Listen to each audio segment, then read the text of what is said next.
আসসালামু আলাইকুম এভরিওয়ান, কেমন আছেন সবাই? আশা করি ভালো আছেন। আমিও ভালো আছি আলহামদুলিল্লাহ। আজকে চলে আসলাম নতুন একটি রেসিপি নিয়ে। প্রথমে বড়িটাকে একটু ভেজে নেব, তারপরে তেল দিয়ে পেঁয়াজ কুচি একটু ভেজে নেব। পেঁয়াজ কুচি একটু ভাজা হয়ে গেলে জিরা বাটা দিয়ে দেব। জিরার সাথে অবশ্যই একটু রসুন আছে। মশলাটা কষিয়ে নেব, একটু পানি দেব।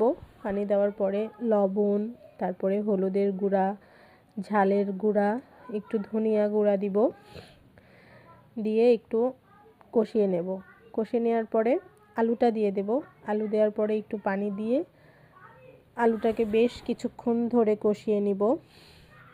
একটু ঢেকে ঢেকে দিয়ে কষাবো যাতে আলুর মধ্যে সব মশলা ঢুকে যায়। তারপরে সিম দিয়ে দেব। সিম একটু কষানো হয়ে গেলে তারপরে সিম আর আলু একসঙ্গে কষিয়ে নেব ঢেকে। তারপরে একটু কাঁচামরিচ দিব, তারপরে টমেটো দিব, তারপরে বড়িগুলো দিয়ে একটু ঢেকে দিব। ঢেকে দেওয়ার পরে ইনশাল্লাহ তৈরি হয়ে যাবে মজাদার এই সবজিটা। অবশ্যই সবাই ট্রাই করবেন। আল্লাহ হাফেজ।